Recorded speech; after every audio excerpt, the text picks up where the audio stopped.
6,500개 전체 기업 중에서 한 5분의 1에 해당되는 숫자라는 겁니다.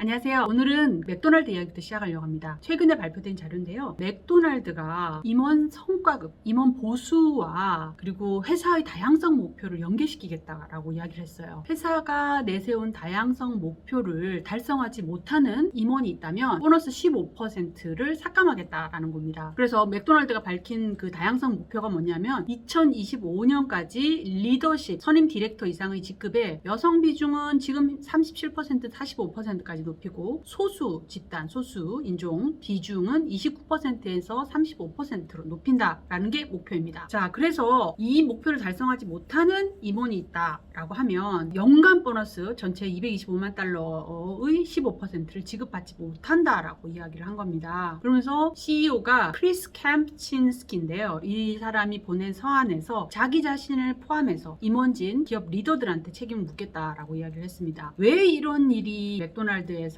생겼냐 하면 사실 그게 작년으로 역사가 거슬러 올라갑니다. 작년 9월에요. 흑인 가맹점주 수십 명이 맥도날드에 소송을 벌였습니다. 이유가 뭐냐면 맥도날드 가맹점 한 200여 개를 운영을 했던 흑인 사업자 52명이 일리노이주 북부 법원에 소장을 내면서 맥도날드가 흑인 사업자들에게는 운영비는 많이 들고 매출은 조금 나오는 지역에 가맹점을 배정을 했다 이거예요. 그 반면에 백인 사업주들한테는 훨씬 더 나은 지역과 운영 이런 게 유리한 지점에 배치를 했다라고 그러는 거죠. 자, 흑인 사업장들의 매출액은 맥도날드 연평균 매출이 200만 달러인데 이거에 비해서 70만 달러가 낮다는 거예요. 그러다 보니까 1998년도만 해도 377명의 흑인 가맹점주들이 있었는데 올해는 186명으로 줄어들었고 이것이 바로 조직적인 차별의 결과다. 그러면서 집단 차별과 부당 대우로 인한 손해배상으로 가맹점 한 곳당 400만에서 500만 달러, 우리 돈은 한 50억 원 정도를 요구를 했습니다. 맥도날드 CEO는 혐의를 완전히 부인을 하고 있습니다. 그렇지 않고 가맹점에 충분한 지원을 했다. 그러면서 앞으로 이런 회사의 다양성을 훨씬 더 높일 수 있도록 노력하겠다라고 이야기를 한 겁니다. 미국은 작년 조지 플로이드 흑인 사망 사건 이후로 기업 정책에서 다양성을 반영하려는 그런 움직임들이 계속 더 많아지고 있습니다. 흑인 채용,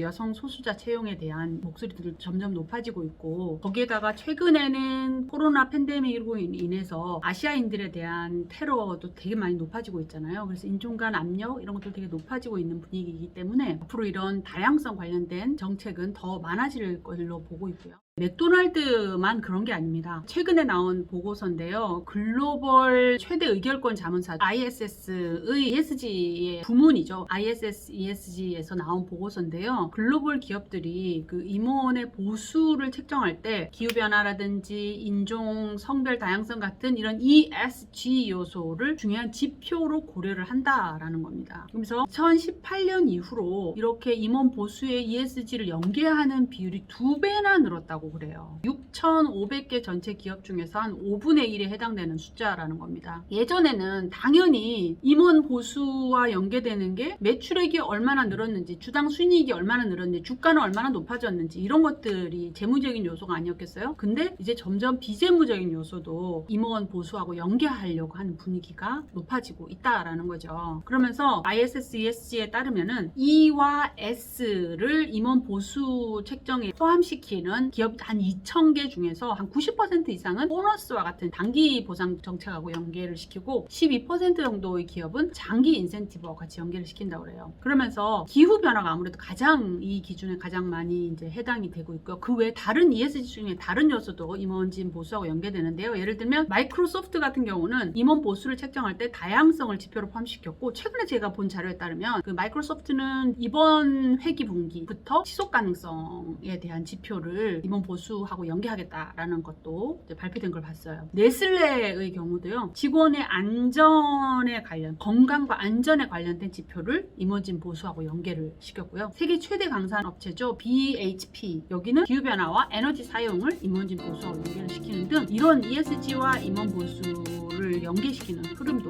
계속 생겨나고 있는 것 같습니다. 오늘 여기까지 하겠습니다. 감사합니다.